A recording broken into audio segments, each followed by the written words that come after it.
What if one of the most defining events of the 20th century had gone differently? What if Nazi Germany had not only survived World War II, but won? And what if the United States, the eventual superpower of the modern world, had never joined the war at all? This isn't just an alternate ending. It's a complete transformation of human history. A scenario where fascism triumphs, where democracy collapses, and where the modern global order, our freedoms, technologies, institutions, and values, are radically altered or erased. To understand what this world might have looked like, we need to go back to the early 1940s and start from the point of divergence. In this timeline, the Japanese attack on Pearl Harbor either never happens, or it fails to provoke the United States into war. American isolationist sentiment, which was strong even during the early years of World War II, remains dominant. Politicians and the public continue to see the European conflict as someone else's problem. Roosevelt, pressured by Congress and national opinion, chooses to keep America out of direct conflict. The United States focuses inward, maintaining its economy, guarding its borders, and avoiding foreign entanglements. Without American entry into the war, the consequences are immediate and dramatic. Britain is left alone. With no US support, the UK runs dangerously low on fuel, weapons, and food. German U-boats dominate the Atlantic, cutting off supplies. The British resistance, already pushed to its limits by the Blitz and relentless German pressure, begins to falter. By 1942, after suffering unsustainable losses and internal unrest, Churchill is forced to resign. A new, more pragmatic British government seeks peace with Germany, likely through a brokered agreement that preserves the monarchy and partial sovereignty in exchange for neutrality and political concessions to the Axis powers. London remains under British rule, but the spirit of resistance is extinguished.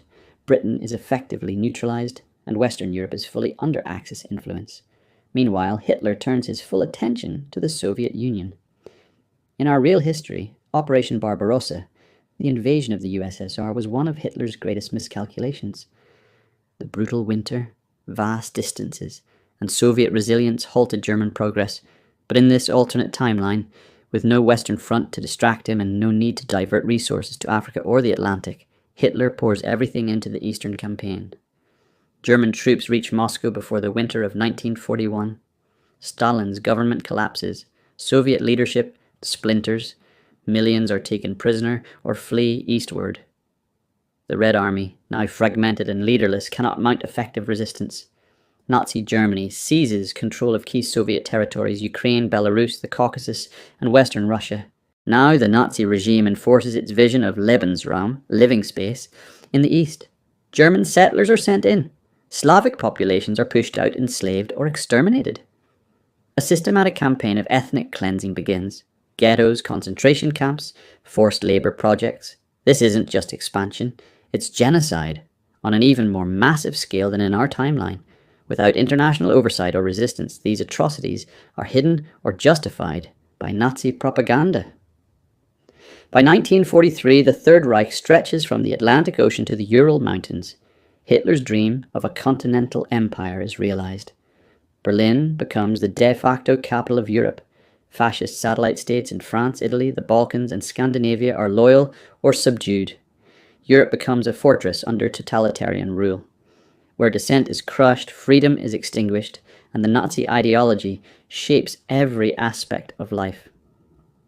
Across the world, Imperial Japan continues its conquest of the Pacific and Asia. With no threat of American intervention, Japan fully dominates Southeast Asia, consolidates power in China, and even begins encroaching on British colonies like India and Australia. Resistance in Asia is fragmented and underfunded. By 1944, the Axis powers, Germany and Japan, have effectively divided the globe into two spheres of influence. A new world order is born. In the United States, the mood is tense, but detached. While Americans are aware of the Axis victories, they justify their inaction with the belief that their own sovereignty and security remain intact.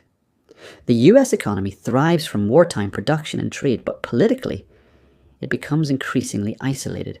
There is no NATO, no United Nations, no Marshall Plan. America becomes a rich but lonely giant, watching a world fall under darkness. As the years pass, the cost of Axis domination becomes clearer. Education in occupied territories is stripped of critical thought. Children are taught loyalty to the Führer and the Emperor. Scientific research is tightly controlled, used for war, surveillance, or eugenics. Technological progress slows. There's no space race, no international cooperation on medicine or environmental protection. Artistic expression is censored. Free speech is outlawed. Culture is replaced by state-controlled propaganda. In this dystopian reality, surveillance becomes a way of life. Across Europe and Asia, secret police monitor citizens. Whispers of rebellion are met with swift punishment. People disappear in the night. Dissent is criminalized. Religion is restructured or suppressed to suit the regime's goals. Even language changes. Words like freedom and equality are erased or redefined. But no empire lasts forever. By the 1950s and 60s, cracks begin to show in the Nazi system.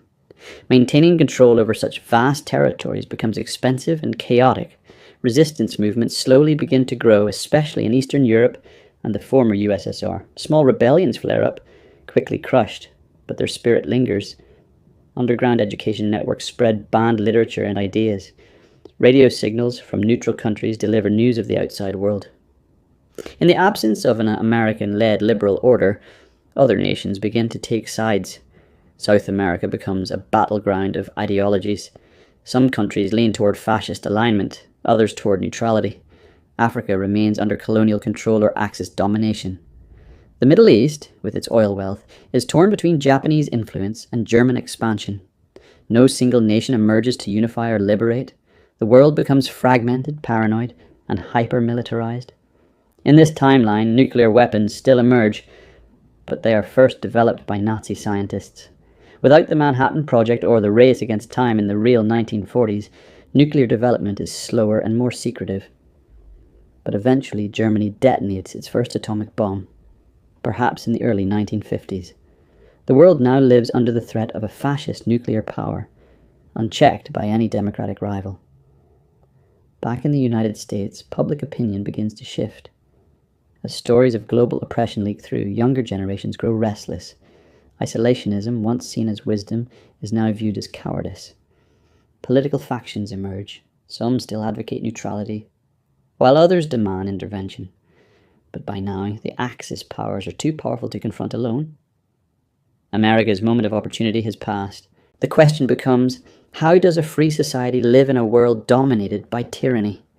Can the values of democracy, justice, and equality survive in isolation, or do they slowly erode under pressure from a global fascist regime? Technologically, this world is stunted. No internet, no global collaboration in science. Space remains unexplored. Medicine progresses more slowly. Millions die from treatable diseases. Human rights are a foreign concept, not codified into law or institutions. Innovation, once sparked by freedom and curiosity, is now driven only by military necessity.